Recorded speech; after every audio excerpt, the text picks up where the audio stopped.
en los que sí aparece. Si bien es cierto que en algunos manuscritos no aparece, ya sabemos por qué, porque alguien que no creía en la Trinidad lo suprimió, pero si bien es cierto que hay algunos manuscritos en los que no aparece, no es menos cierto que hay muchísimos más manuscritos en los que sí aparece. Aquellos manuscritos que son de mayor calidad, aquellos que han sido más valorados, justamente aparecen estos textos como parte de la palabra inspirada por Dios. Tercer argumento. Miren, aunque no tuviéramos ningún manuscrito,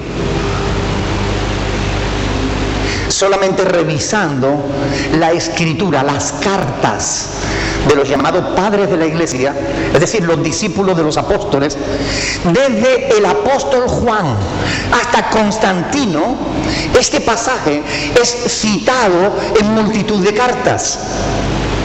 Y uno piensa, si fue un añadido del siglo III o IV, ¿cómo aparece en el siglo I y en el siglo II y en el siglo III, escrito en cartas, citando Primera de Juan, capítulo 5, versículo 7? No los números, pero sí el texto.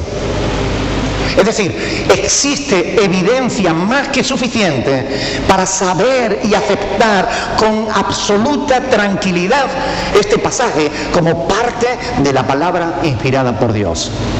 Así que no hay duda, la Biblia nos habla de la Trinidad y los tres son uno. Aunque algunos no quieran creer, aunque a algunos les gustaría coger la Biblia y romperla, como hizo el sucesor de Constantino, como hacen los testigos de Jehová, que quitan aquellas cosas que no les gustan, como hacen hoy incluso algunas sectas cristianas que hacen Biblias a la carta y quitan aquello que no les interesa. Los católicos los están haciendo. En la versión Dios habla hoy, hay multitud de pasajes cambiados, donde quitan y ponen palabra a su antojo. Por eso nosotros tenemos que estudiar, tenemos que estar preparados para conocer la verdad. Porque hoy en día hay muchos falsos maestros, hay muchos falsos pastores, hay muchas falsas doctrinas y tenemos que conocer la verdad para saber defender la verdad.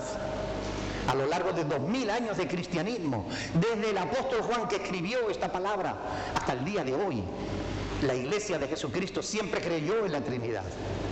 Los que no creen en la Trinidad están rechazando una verdad revelada por Dios en las Sagradas Escrituras. Así que ahora vamos al segundo punto, que es la interpretación. Ya hemos observado el texto, hemos visto lo que hay que ver. Ahora vamos a interpretar este pasaje partiendo de que es auténtico. Ya hemos dicho que revela claramente la Trinidad, es decir, que Dios siendo uno se nos manifiesta de tres formas o en tres personas bien diferenciadas entre sí. Y voy a plantearle cuatro argumentos imbatibles que demuestran la doctrina de la Trinidad en la Biblia. Es bueno que tomen nota porque este estudio es muy importante. Al final les voy a decir por qué. El primer punto que vamos a estudiar es la naturaleza divina. Ustedes deberían anotar eso, la naturaleza divina. Y yo les voy a llevar a un pasaje de las Escrituras que nos habla de eso. Gálatas capítulo 4, versículo 8. Gálatas capítulo 4, versículo 8. Esto es una clase de teología, pero es necesaria para que conozcamos la verdad. ¿Cómo vamos a adorar a Dios si no le conocemos? ¿Es Dios? ¿El Padre es Dios? ¿El Hijo es Dios? ¿El Espíritu Santo es Dios? ¿Cristo es eterno? ¿Lo es el Espíritu Santo? Todo esto es importante estar seguro de que estamos creyendo la verdad. Gálatas capítulo 4, versículo 8. Quiero que presten atención. Dice: ciertamente, en otro tiempo, no conociendo a Dios, servíais a los que por naturaleza no son dioses. ¿Esto es verdad o no? En otro tiempo, no conociendo a Dios, servíamos a los que por naturaleza no son dioses. Aquí se nos está hablando de la naturaleza de Dios, la naturaleza divina. Ahora, ¿cuál es la naturaleza divina? ¿Cómo se nos revela Dios en la Biblia? Es decir, ¿cuál es la naturaleza de Dios? Vamos a ir viendo algunas cosas interesantes sobre la naturaleza de Dios, porque muchas personas están creyendo en un Dios falso. Hay personas que están creyendo en Cristo y creen que Cristo es el Padre y Cristo es el Espíritu Santo. Pero la Biblia nos muestra que Cristo es Cristo y el Padre es otro y el Espíritu Santo es otro, pero que los tres son uno.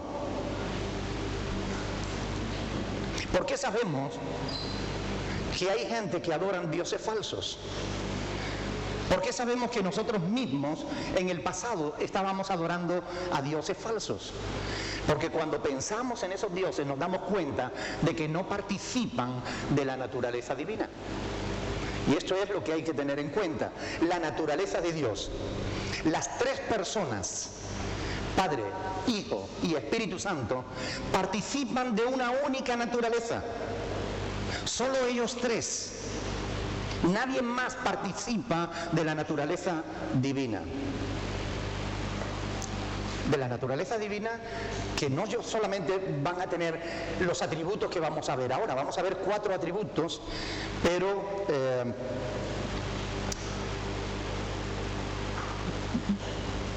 podríamos hablar de muchísimos atributos que comparte la divinidad, la deidad.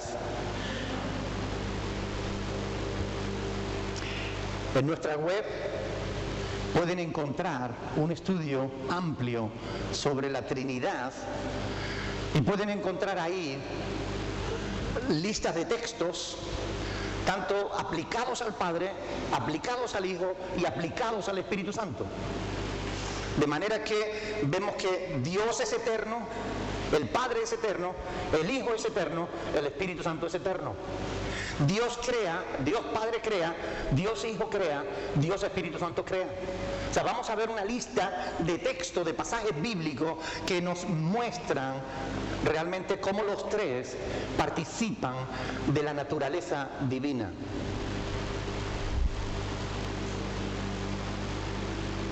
Solo el Padre, el Hijo y el Espíritu Santo participan de la naturaleza divina. Punto 2. Una explicación lógica, sencilla, para entender un misterio insondable. Una explicación lógica y sencilla para entender un misterio incomprensible, pero que se puede comprender por la fe. Si tuviéramos que recurrir a la naturaleza para buscar alguna explicación que nos sirva para hablar de la Trinidad, podríamos usar, por ejemplo, el H2O. ¿Cuántos saben lo que es el H2O? Agua. H2, 2 partes de hidrógeno, O, 1 parte de oxígeno. Eso es el agua, esa es la composición, la naturaleza del agua. Nosotros sabemos que si congelamos el agua se solidifica, pero ¿cambia su naturaleza o sigue siendo H2O? Sigue siendo agua, congelada en estado sólido. Si nosotros abrimos el grifo, sabemos que vamos a tener agua en estado líquido. Y si nosotros la calentamos mucho, sabemos que el agua se va a evaporar. Pero en los tres estados, ya sea sólido, líquido o gaseoso, en los tres estados el agua sigue siendo agua. H2O, no pierde su naturaleza. Pues así justamente es Dios. El Padre, el Hijo y el Espíritu Santo son 3 estados de la naturaleza divina. No cambia la naturaleza. Dios es Dios Padre. Dios es Dios Hijo. Y Dios es Dios Espíritu Santo. Es un misterio, pero es una realidad. Y no es tan comprensible cuando la propia naturaleza nos muestra que es posible. ¿Amén? Y es así. Los 3 participan de una misma naturaleza. Punto 3. La pluralidad. Vamos a ver la pluralidad en la divinidad. Quiero que vayamos al Antiguo Testamento porque los testigos de Jehová, los Gisansolis, todos estos son muy amantes del Antiguo Testamento porque el Antiguo Testamento dice muchas veces que hay un solo Dios. Entonces vamos a ver cómo también el Antiguo Testamento nos muestra que Dios es plural, que Dios son más de uno. Génesis capítulo 1, empecemos por el principio de la Biblia. Génesis capítulo 1, versículo 26.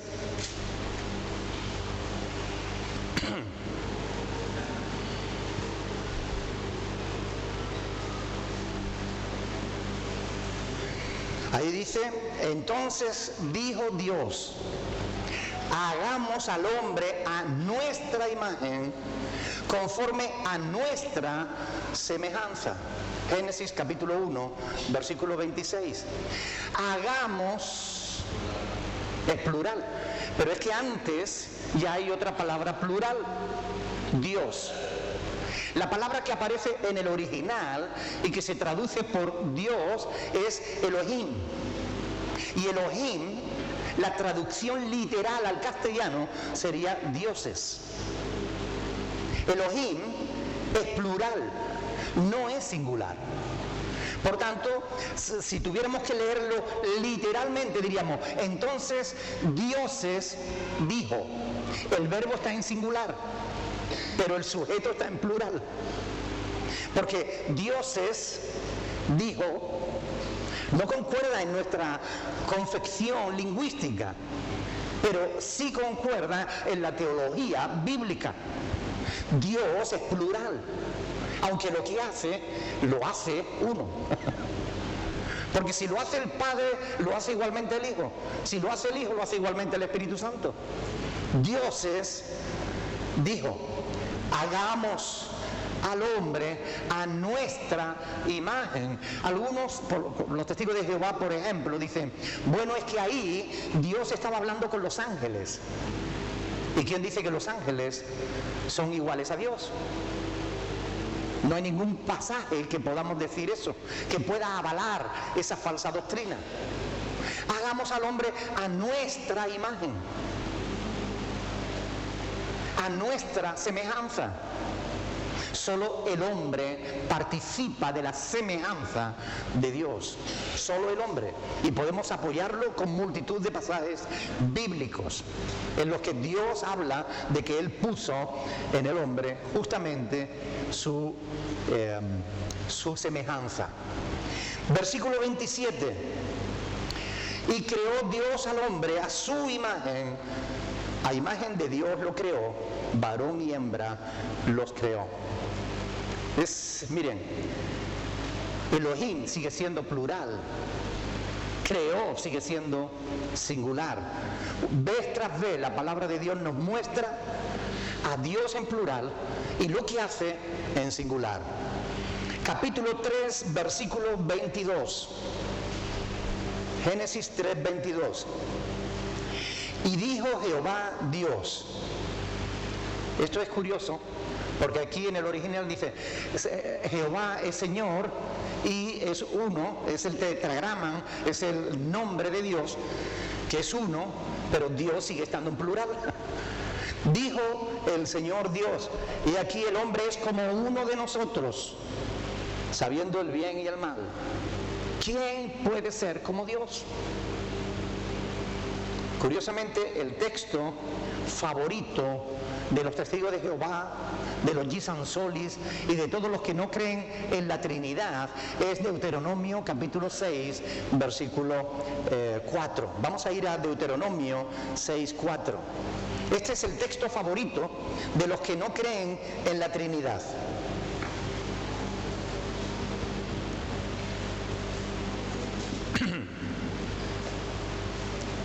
Deuteronomio capítulo 6, versículo 4. Oye Israel, Jehová nuestro Dios, Jehová uno es. ¿Ven? Uno. Jehová es uno. Sí, Señor. Es verdad. Aquí lo dice claramente.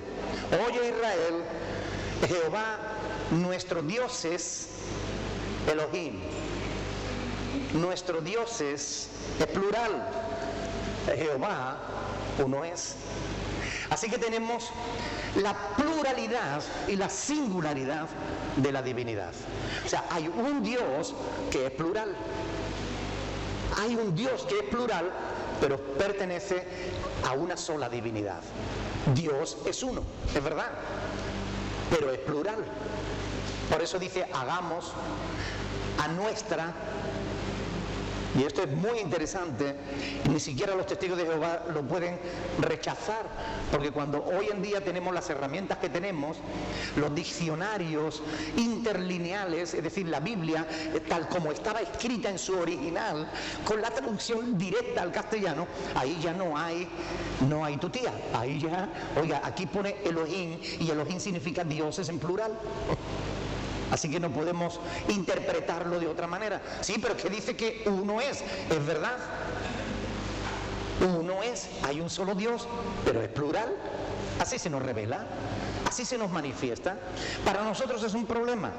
Bueno, solo para quien no quiera creer lo que dice la Escritura. Pero la Escritura lo dice. Eso no lo podemos negar. Si aún tienen duda de que esa palabra... cuando aquí dice, oye Israel, nuestro Dios Jehová, uno es, la palabra uno, la que aparece en el original es Ehad. Y Ehad, curiosamente, es la misma palabra que aparece en Génesis 2:24, cuando dice, por tanto el hombre dejará a su padre y a su madre, se unirá a su mujer, y los dos serán una sola carne. La unidad es la pluralidad. ¿Ok? Somos dos, pero somos una sola carne. A nivel espiritual estamos unidos. Dios nos considera un solo ser, una sola carne, pero somos dos. Pero Dios nos ve como uno. Así es la palabra. Como decía Andrés Paulino, así vino el sándwich. Así nos vino. ¿Qué vamos a hacer? La pluralidad en la divinidad. Ahora vamos a ver el cuarto y último punto de este tema, que es la personalidad en la divinidad. La personalidad en la divinidad. Ni los testigos de Jehová, ni siquiera los testigos de Jehová, ponen en duda que el Padre sea una persona, o que el Hijo sea una persona. Pero sí ponen en duda que el Espíritu Santo sea una persona. Entonces vamos a ver cómo la palabra de Dios nos muestra que el Espíritu Santo no es un poder, una fuerza activa, como ellos le llaman, que ni ellos saben lo que eso significa. Una fuerza activa. Y cuando le preguntan, bueno, ¿y eso qué es? Bueno, es como un poder, como el poder de Dios. Oiga, no. El Espíritu Santo tiene poder, porque es Dios. Pero Él no es poder, Él tiene poder. Él es poderoso. Y ahora vamos a verlo en las Sagradas Escrituras. Porque, miren, solo una persona tiene intelecto, tiene emociones y tiene voluntad. Si demostramos por las Escrituras que el Espíritu Santo tiene intelecto, tiene emociones y tiene voluntad, estamos demostrando que no es una fuerza activa, que es una persona. ¿Amén? Vamos a verlo. Vamos a ver algunos textos que nos hablan cómo el Espíritu Santo, igual que el Padre y el Hijo, tiene intelecto. Juan capítulo 14, Evangelio de Juan, capítulo 14, verso 26. Juan 14, 26.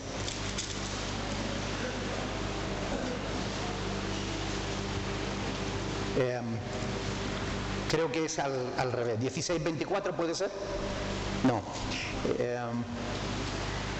Cuando dice 14, 13, a ver, 13, 26, no, 13, 24. Cuando dice, a ver, ¿quién se acuerda? Cuando dice más el Consolador, el Espíritu. 15, 26. No. 14, 26. 14, 26. Ah, es que, perdón, es que yo estoy en Lucas. Claro, ese era mi error, que estaba aquí y no lo veía. Es que estoy en Lucas, perdónenme. Estoy un poquito despistado yo hoy.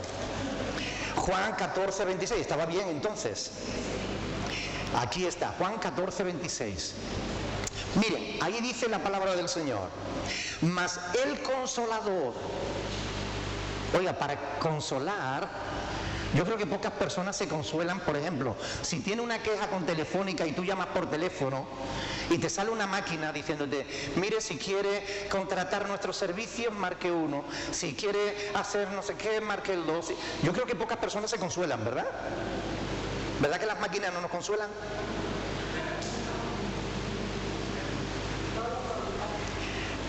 Para consolarnos tiene que ser una persona que nos entienda, ¿verdad?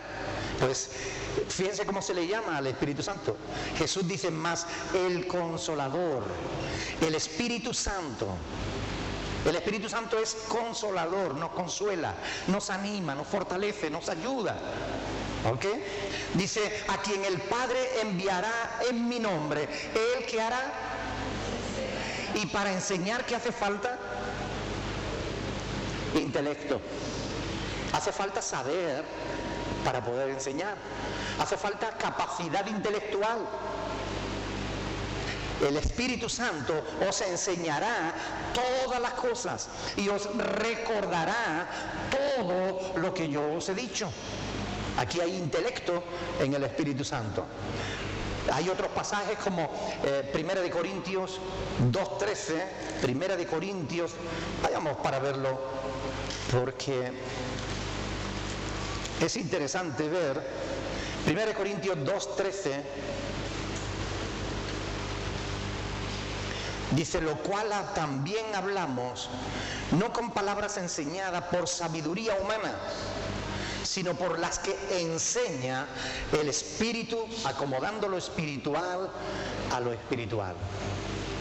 Acomodando lo espiritual a lo espiritual. Y ese es el verdadero problema, ¿sabe? Por esto mucha gente no puede entender la Trinidad, porque quieren entender lo espiritual con lo carnal. Y no les cuadra, no les encaja. No, pero si son 3, ¿cómo van a ser 1? Y si son 1, ¿cómo van a ser 3? Mire, déjense de tontería. ¿Dios lo dice? Sí, yo lo creo. Hay que acomodar lo espiritual a lo espiritual. Y es el Espíritu Santo el que enseña de esa manera. Nehemías 9:20 también habla de que el Espíritu Santo enseña. Por tanto, tiene intelecto. Es una persona que enseña. Emociones, también tiene el Espíritu Santo emociones. Romanos capítulo 15, versículo 30.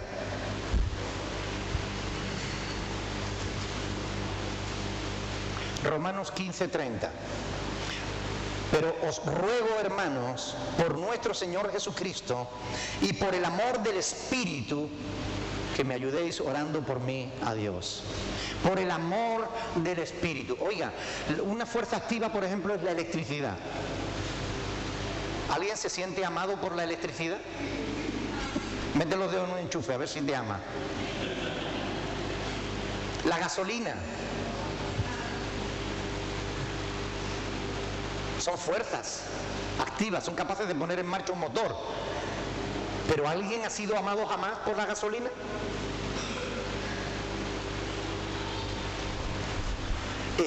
El amor del Espíritu.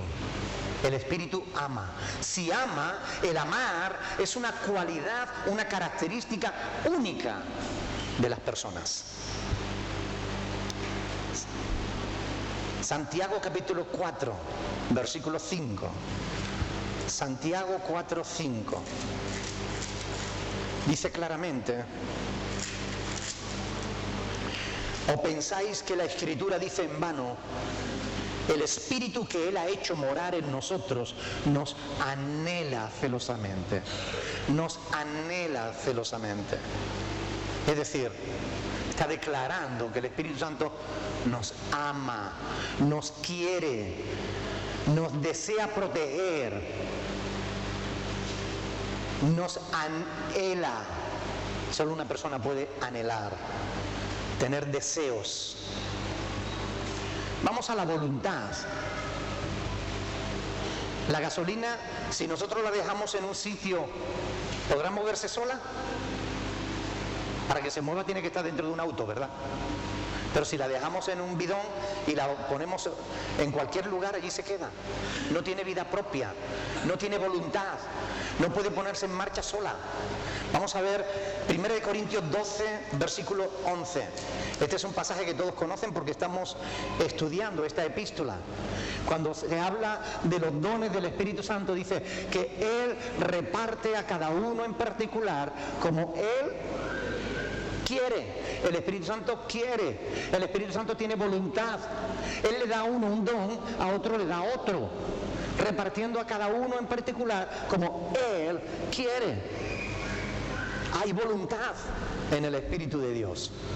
Por tanto, podríamos ver multitud de pasajes que demuestran las características personales del Espíritu Santo.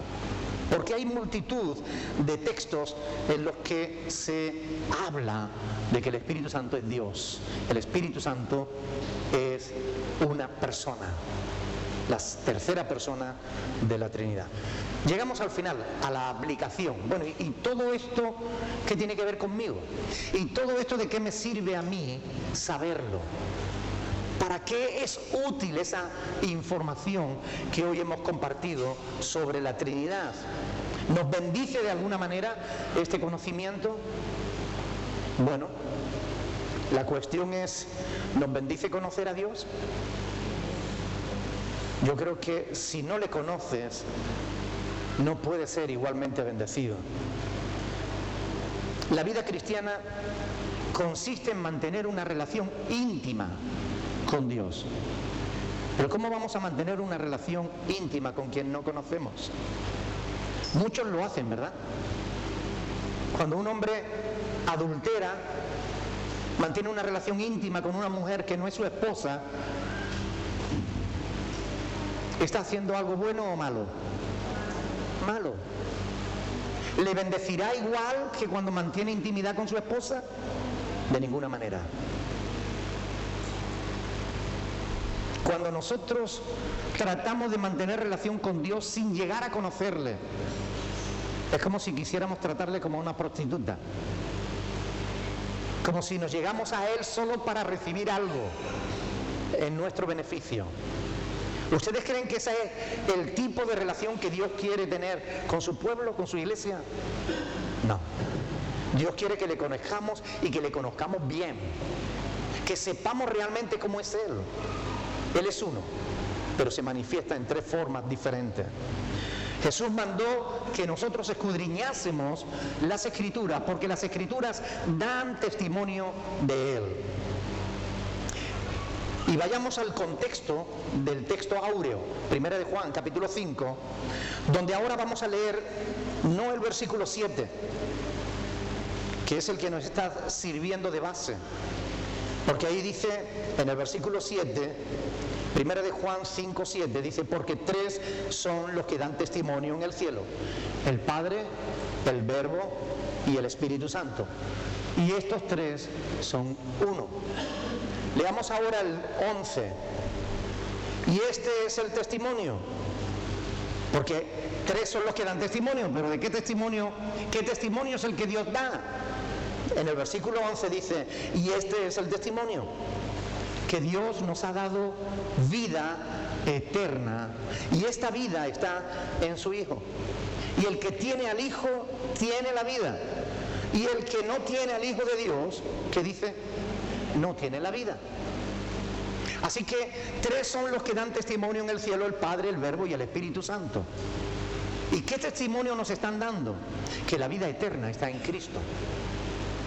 La cuestión es que muchos están creyendo que tienen vida eterna y ni siquiera conocen a Cristo. Están creyendo que son salvos y no conocen al Dios que les salva. Y nosotros tenemos el llamado de Dios, la responsabilidad, el mandato de Dios de escudriñar las Escrituras para saber con quién nos estamos relacionando en el mundo espiritual. Porque mucha gente está relacionándose con un Dios falso, con una idea falsa de Dios. Pero como no estudian, no saben, no se dan cuenta de que es falso. Gálatas 4:8 lo decía. Nosotros mismos en otro tiempo Cuando no conocíamos a Dios, adorábamos a dioses falsos, que no son dioses por naturaleza.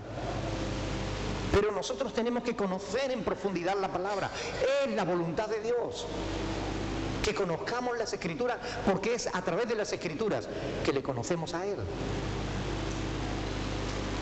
Hay muchas personas hoy que están adorando a un Dios materialista. Hay personas que están adorando a un Dios que vive y existe por y para el hombre. Pero son dioses falsos que el hombre se ha inventado a sí mismo. El Dios verdadero se manifiesta a través de su palabra y nosotros tenemos el deber de conocerlo. Este es el testimonio que Dios nos ha dado, vida eterna, y esta vida está en su Hijo Jesucristo. Que el que tiene al Hijo tiene la vida, el que no tiene al Hijo de Dios no tiene la vida. Así de simple. Mire, estos pueden parecer temas difíciles, complicados. Yo siempre que termino un sermón, al salir del culto, cuando vamos en el coche le pregunto a mi esposa, porque ella es la más crítica conmigo. Y yo quiero saber su opinión, porque a través de lo que ella me dice, yo voy aprendiendo, yo voy corrigiendo. Muchas veces me dice, papá, ha sido muy largo. Otras veces me dice, papá, ha sido un tostón. A veces me dice, hoy no me ha dicho nada. Otras veces me dice, ha sido bueno, ha estado interesante. Pero por los comentarios de ella yo voy aprendiendo. Y yo estoy seguro de que cuando yo le pregunte hoy, me va a decir, son temas que ya sabemos, ¿verdad? Claro, ya la conozco, son muchos años con ella, pero son necesarios.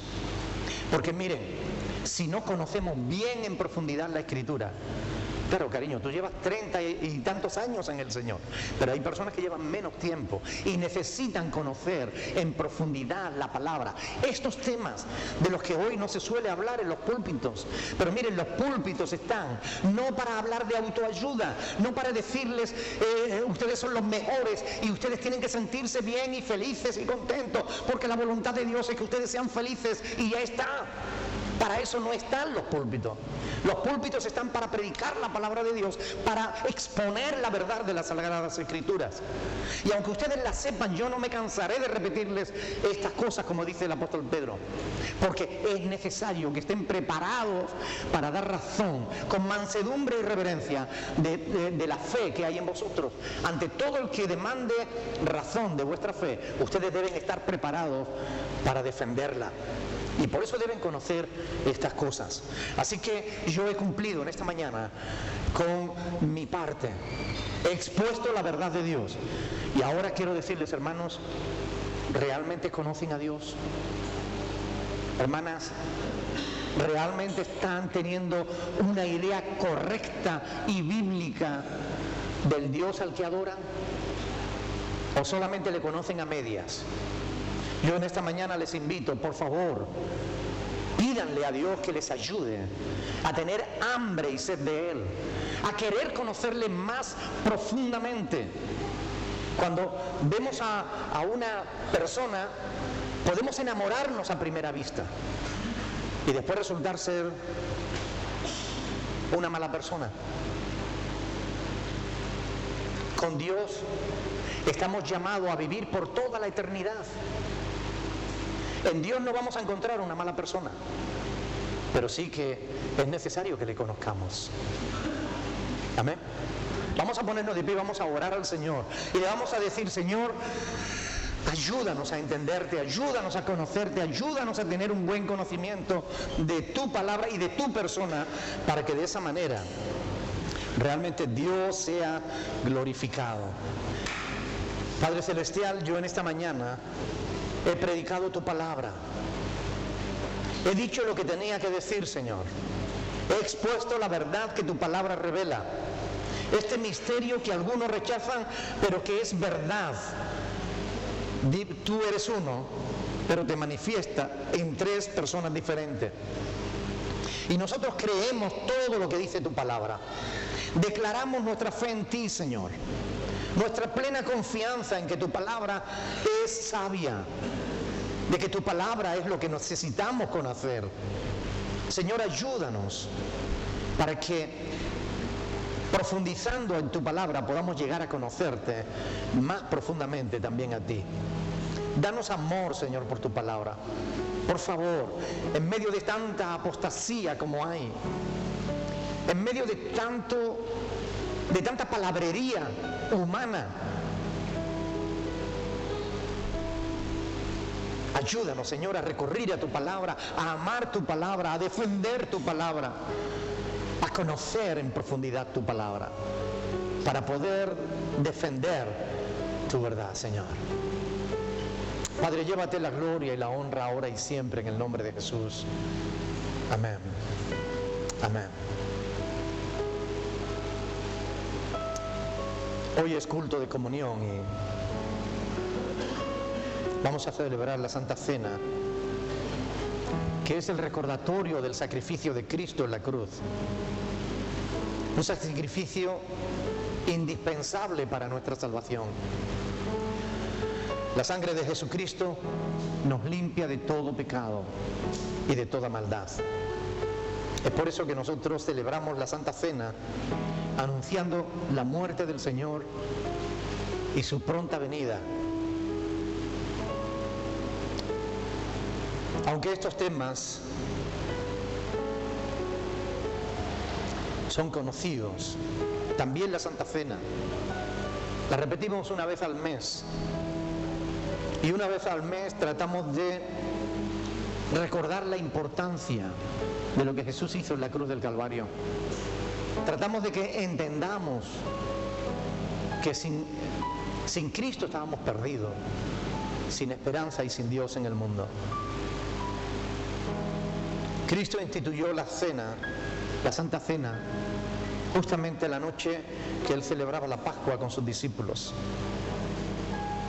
La Pascua era parte del ritual que se celebraba para recordar la liberación del pueblo judío, del pueblo de los descendientes de Jacob, de Egipto, después de 430 años de esclavitud. Y mediante este rito sagrado, porque es un rito esto de la Santa Cena, pero instituido por Dios, a diferencia de los demás ritos que son instituidos por los hombres.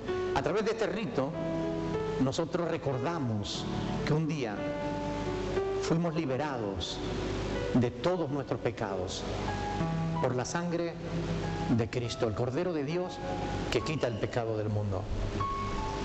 Por eso la Santa Cena está destinada justamente a eso, a recordarnos que un día fuimos liberados. Jesús dijo: haced esto en memoria de mí. Así como Dios libró a Israel de Egipto, nos libró a nosotros de la esclavitud del pecado. Y por medio de la Santa Cena, nosotros queremos recordarlo conforme a lo que el Señor Jesús enseñó la noche que Él fue entregado. Yo voy a pedir que la hermana Carolina, por favor, pase por aquí, la hermana Estela también, diaconisas de la iglesia, pasen por favor. Ellas van a repartir el pan y el vino, pero antes vamos a dar gracias al Señor. Cuando vamos a participar de la Santa Cena es importante que nosotros lo hagamos con un corazón limpio, también con una limpia conciencia. Por eso, si hay algún pecado en tu vida que aún no has confesado a Dios, cierra tus ojos ahí donde está y dile: Señor, perdóname. No importa cuántas veces le haya pedido perdón al Señor, créele, cree en el perdón de Dios. Él dice: si confesamos nuestros pecados, Él es fiel y justo para perdonar nuestro pecado y limpiarnos de toda maldad. Si hay algo en tu corazón contra algún hermano o alguna hermana, por favor, ahí donde estás, propón en tu corazón hacer las paces, ponerte a bien con ese hermano o con esa hermana,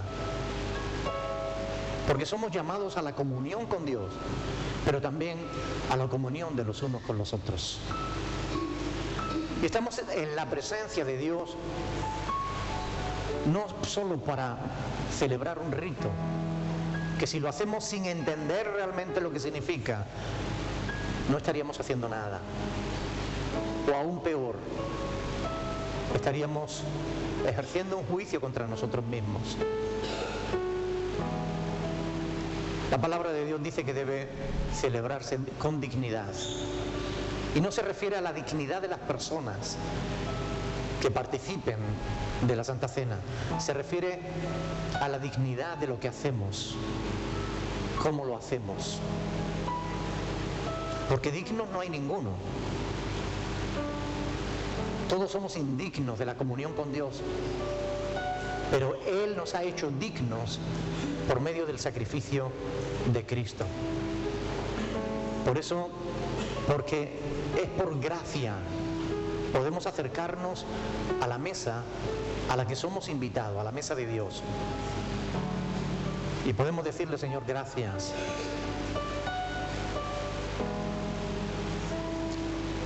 El Rey de Reyes y el Señor de Señores nos invita a sentarnos con Él a su mesa, a tener comunión con Él.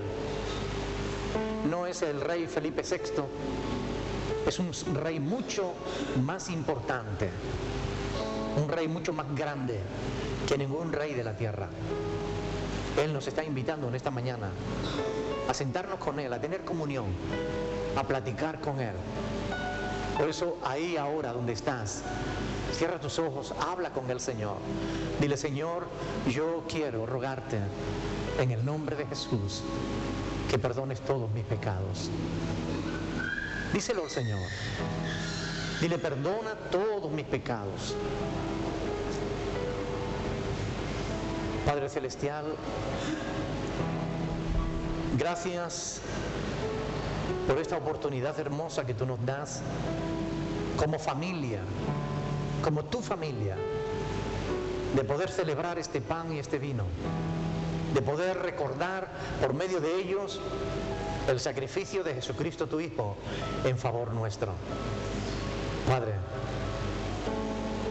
bendice estos símbolos, este pan y este vino, símbolos del cuerpo y de la sangre del Señor Jesús, que fueron sacrificados para el perdón de nuestros pecados. Bendícelos y, Señor, ayúdanos a acercarnos más a ti, a conocerte más profundamente. En el nombre de Jesús. Amén.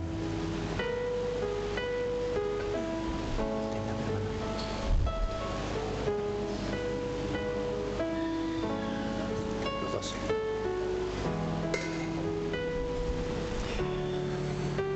Mientras que las hermanas pasan a repartir el pan y el vino, les ruego, por favor, reténganlo en la mano hasta que todos a una misma vez podamos participar juntos, esperándonos los unos a los otros, como dice el apóstol Pablo en 1 Corintios capítulo 11.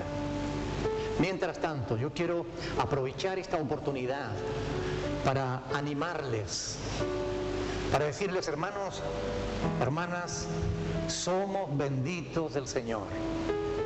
No porque seamos mejores que otras personas. Somos benditos del Señor porque Él nos ha bendecido. Nos ha bendecido con su presencia en nuestras vidas. Nos ha bendecido de tal manera que ha perdonado todos nuestros pecados. Nos ha dado la oportunidad de comenzar una vida nueva. Y si alguno de nosotros no está andando como debe en esa vida nueva, por favor, hermano o hermana, esfuérzate cada día en la gracia que es en Cristo Jesús, Señor nuestro. Esfuérzate por buscar su rostro, porque es en la presencia de Dios que nosotros somos bendecidos, fortalecidos, animados, somos transformados de gloria en gloria por el Espíritu Santo. Cuando le buscamos por la mañana, cuando le buscamos en nuestro trabajo diario, cuando le buscamos por la noche o cuando le buscamos en cualquier hora del día, en cualquier momento. Cuando tú le tienes en cuenta en tu vida, Dios te ama. Y no es una frase hecha, es verdad. Y tú lo sabes, porque te has sentido amado o amada por Dios muchas veces. Tú has experimentado la bondad de Dios para con tu vida, para con tu familia. Tú has visto la mano poderosa de Dios obrando muchas veces en tu favor. Él te ha sanado, Él te ha perdonado, Él te ha bendecido, ha provisto para tus necesidades. Él ha cambiado las circunstancias por ti. Él ha hecho maravillas para que tú tengas una mejor vida. A lo mejor quizás ahora ni siquiera lo entiendes, porque algunas circunstancias que estás pasando no las puedas comprender. Pero que no las comprenda ahora no significa que no sean buenas para ti, porque a los que aman a Dios, todas las cosas les ayudan a bien. Así que tarde más o tarde menos, va a llegar el momento en el que tú entiendas por qué estás pasando por lo que has pasado, o por qué pasaste por lo que estás pasando. Pero tú vas a saber siempre que Dios es bueno. No dudes nunca de la bondad de Dios. No dudes de su paciencia para contigo. No dudes de sus buenos propósitos, porque los pensamientos de Dios para nosotros son de vida y de paz y de bendición. Por eso yo les animo, no se vengan abajo. Aun cuando estén tristes por algún motivo, aun cuando estén enfermos, aun cuando las cosas no les vayan como ustedes quieran que les vaya, no se me desanimen, porque tenemos un Dios que es más grande que cualquier problema. Tenemos un Dios tan bueno, tan maravilloso, que merece que nosotros le demos lo mejor de nosotros. No las obras de nuestra vida, sino lo mejor de nosotros mismos. Por favor, glorifiquemos a Dios en nuestro estilo de vida. Glorifiquemos a Dios en nuestra forma de actuar, en nuestra forma de ser. Glorifiquemos a Dios en nuestras palabras, en nuestros actos, en la forma en que hagamos lo que hagamos. Glorifiquemos a Dios. Antes de hacer algo, pregúntate si realmente Dios va a ser glorificado con eso. Si vas a tomar una decisión, pregúntate si es conforme a la voluntad de Dios. Porque cuando tú tienes en cuenta a Dios, tu vida es mejor. Tú lo sabes. Tu vida es mejor. Y Dios lo que pretende es bendecirte, es ayudarte. Por eso, hermano, yo les exhorto, por favor, amen a Dios con todo su corazón. Amen a Dios con toda su mente, con toda su alma, como Él les ama a ustedes. Porque Dios merece ser amado. Quizás nosotros no mereceríamos ser amados como Él nos ama, pero Él sí que merece ser amado. No hay nada en Dios que deba avergonzarnos. No hay nada en su palabra que deba avergonzarnos. Yo les exhorto en el nombre del Señor, por favor, el tiempo es corto. El Señor viene pronto. Y es tiempo de definirnos si estamos en Dios o no estamos en Dios. Como está escrito en el Apocalipsis, el que sea injusto todavía. Pero el que sea justo todavía. Amemos la justicia, amemos la bondad, amemos el bien, hagamos la voluntad de Dios. Amén.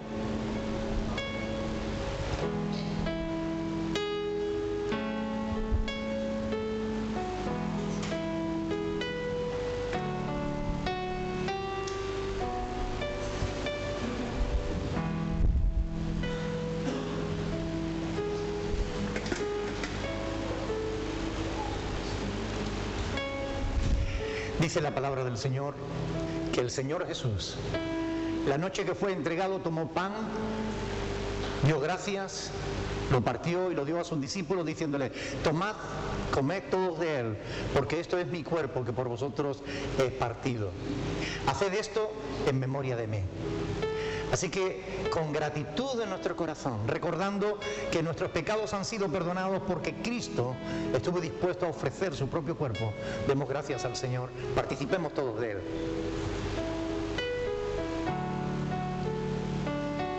Bendito sea tu nombre, Señor.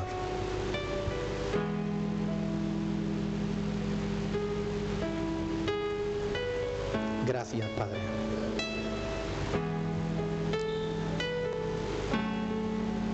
Del mismo modo, después de acabada la cena, tomó el vino, dio gracias y lo dio a sus discípulos diciéndole: esto es mi sangre. Sangre de la nueva alianza, del nuevo pacto. Ya no en el pacto de la ley, hecho con la sangre de muchos animales que no podían hacernos perfectos para siempre. Ahora, con un solo sacrificio, el sacrificio de sí mismo, Él nos hizo perfectos para siempre a los santificados. Participemos todos con gratitud de este símbolo de la sangre de Cristo. Bendito sea el Señor. Aleluya. Aleluya. Me gustaría que 2 o 3 personas, por favor, con brevedad, dieran gracias a Dios por el perdón de nuestros pecados, por el sacrificio de Jesucristo su Hijo, por esa ofrenda tan preciosa, por ese precio tan grande que Dios tuvo que pagar para el perdón de nuestros pecados.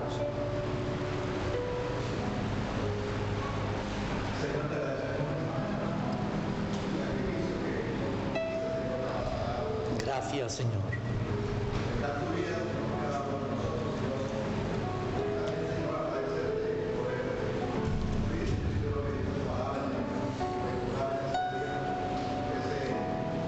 Gracias. Sí, Señor. Amén, Padre. Aleluya. Aleluya. ¿Alguien más? Pueblo de Dios, sé grato a Dios. Manifiesta tu gratitud al Señor.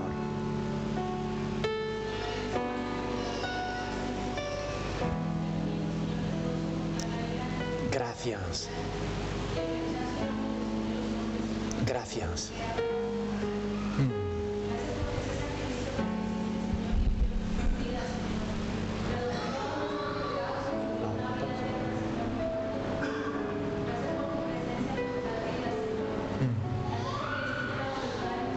Gracias, Señor.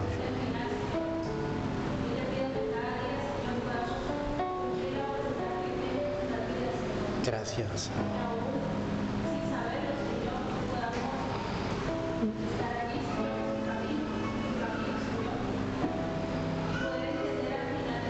Gracias.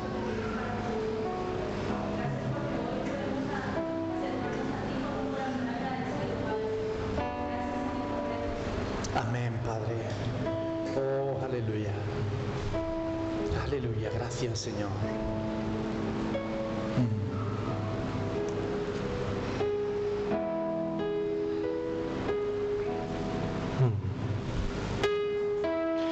Es como yo, aunque se haya hecho hombre y me llame por su nombre. No es como yo, no es como yo,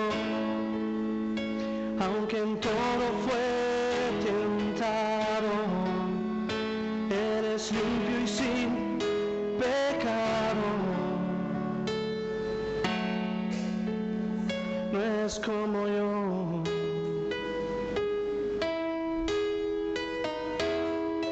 La pureza y santidad son su color de piel.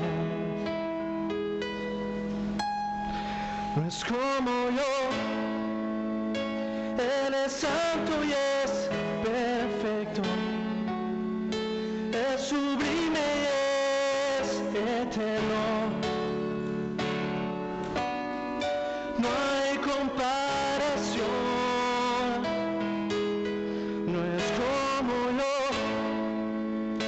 Él trasciende lo que existe y de majestad se viste. No hay comparación, no es como yo, aunque se haya hecho carne, y mi hermano él se llame. No es como yo, no es como yo. En el cielo está su trono, su poder lo llena todo. No es como yo.